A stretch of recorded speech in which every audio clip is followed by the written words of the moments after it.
లలో Adani group of companies మీద జరుగుతున్న వివాదానికి తెలంగాణ రాష్ట్ర ప్రభుత్వానికి ఎలాంటి సంబంధం లేదు.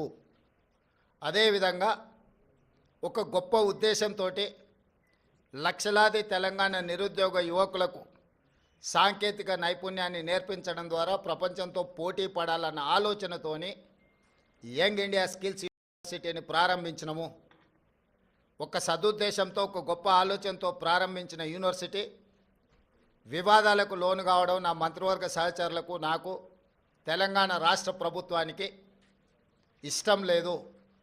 అందుకే తెలంగాణ రాష్ట్ర ప్రభుత్వము అదానీ సంస్థ నుంచి 100 కోట్ల రూపాయలను స్వీకరించకూడదు అని నిర్ణయం తీసుకున్నది.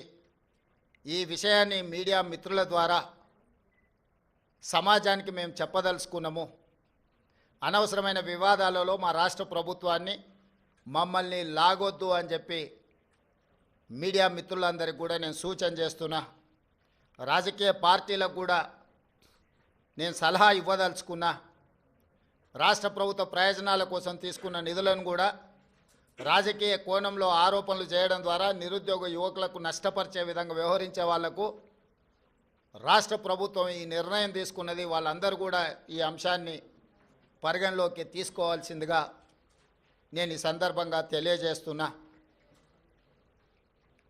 అదేవిధంగా ప్రతిసారి ఢిల్లీకి ముఖ్యమంత్రి కానీ మంత్రులు కానీ పర్యటనకి వెళ్ళాలనుకున్నప్పుడల్లా మీడియా మిత్రులు మంత్రివర్గ సమావేశం, అధిష్టానంతో చర్చలు అయిపోయింది. మంత్రివర్గం శాఖలు బంద్ చేయడం, శాఖలలో కూడా మళ్ళా ఎవరికి ఏది ఇవ్వాలనో అన్నిటినీ మీరే నిర్ణయిస్తున్నారు.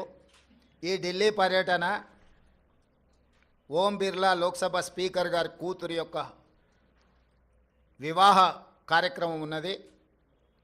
గతంలో నేను, ఉత్తమ్ కుమార్ రెడ్డి గారు, కోమటిరెడ్డి వెంకటరెడ్డి గారు పార్లమెంట్లో సభ్యులుగా మేము ఉన్నాం. వారితో మాకు వ్యక్తిగతంగా పరిచయం ఉన్నది. వారు ప్రత్యేకంగా ఆహ్వానించారు కాబట్టి ఓం బిర్లా కూతురు వివాహానికి హాజరు కావాలి అని చెప్పి నేను, ఉత్తమ్ కుమార్ రెడ్డి గారు ఢిల్లీకి వెళ్తున్నాము.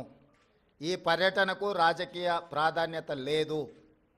ఈరోజు సాయంత్రం వివాహ కార్యక్రమంలో పాల్గొని రేపు తెలంగాణకు సంబంధించిన లోక్సభ, రాజ్యసభ సభ్యులతో ఒక సమావేశాన్ని ఏర్పాటు చేసి రాష్ట్ర ప్రభుత్వానికి రావాల్సిన నిధులు, ఇవ్వవలసిన అనుమతుల మీద కేంద్ర ప్రభుత్వంలో మంత్రులను, ప్రధానమంత్రితో సహా లోక్సభలో ప్రస్తావించడానికి అవసరమైన విషయాలను వాళ్ళతో చర్చించి వాళ్ళకు కొన్ని సూచనలు చేసి దానికి సంబంధించిన లేఖలు మా పార్లమెంట్ సభ్యులందరికీ కూడా ఇచ్చి పార్లమెంట్లో ప్రస్తావించడానికి అవసరమైన సమాచారాన్ని వాళ్ళకి ఇవ్వడం ద్వారా తెలంగాణ రాష్ట్ర ప్రజల యొక్క ప్రయోజనాలను, రాష్ట్రానికి రావాల్సిన నిధులను, అనుమతులను రాబట్టుకోవడానికి ఒక కార్యాచరణ రేపు నిర్ణయించుకుంటాము. అదే కాకుండా ప్రధానంగా ఎయిర్పోర్ట్స్ విషయంలో, మెట్రో రైలు విషయంలో, అదేవిధంగా నీటి కేటాయింపుల విషయంలో ఇట్లా ప్రధానమైన అంశాలు కేంద్ర ప్రభుత్వం దగ్గర దీర్ఘకాలికంగా వాయిదా పడుతూ వస్తున్నాయి. రేపు ఎవరైనా మంత్రులు అందుబాటులో ఉంటే అది డిఫెన్స్ కావచ్చు, అర్బన్ డెవలప్మెంట్ కావచ్చు, జలశక్తి కావచ్చు, ఎయిర్పోర్ట్ అథారిటీ రిలేటెడ్ ఇష్యూస్ కావచ్చు, మంత్రులు ఎవరైనా ఉంటే రేపు అపాయింట్మెంట్స్ ఒకవేళ దొరికితే అందుబాటులో ఉన్న ఎంపీలు, అందుబాటులో ఉన్న మంత్రులము ఆయా కేంద్ర మంత్రులను కలిసి రాష్ట్రానికి రావాల్సిన నిధులను, అనుమతులను రాబట్టుకోవడానికి ప్రయత్నం చేస్తాము. ఈ ఢిల్లీ పర్యటన ఇంతే.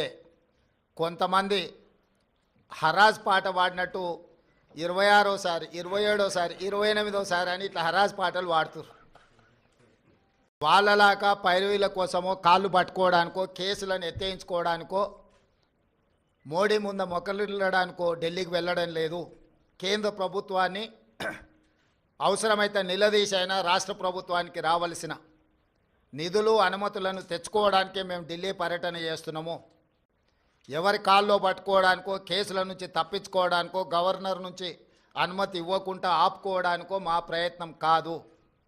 వాళ్ళకి నేను సూచన చేస్తున్నా, మీరు 10 సంవత్సరాలు నిర్లక్ష్యం చేయడం వల్ల రాష్ట్రానికి తీరని అన్యాయం జరిగింది. కేంద్ర ప్రభుత్వాన్ని ప్రశ్నించాల్సిన మీరు కేంద్ర ప్రభుత్వంతో అంటగాగి మనకు బయ్యారం ఉక్కు కర్మాగారం కావచ్చు, కాజీపేట రైల్వే కోచ్ ఫ్యాక్టరీ కావచ్చు, ట్రిపుల్ ఐటీలు కావచ్చు, లేకపోతే గిరిజన యూనివర్సిటీ కూడా 10 సంవత్సరాలు ఆలస్యం కావచ్చు, ఎన్టీపీసీ ద్వారా ప్రారంభించాల్సిన 4000 మెగావాట్ల విద్యుత్ అంశం కావచ్చు, బ్యాక్వర్డ్ డిస్ట్రిక్ట్స్ డెవలప్మెంట్ ఫండ్స్ కావచ్చు, బీఆర్జీఎఫ్, ఇట్లాంటివి కూడా చాలా విషయాలలో తెలంగాణ రాష్ట్రానికి 10 సంవత్సరాలలో వేల కోట్ల నష్టం జరిగింది.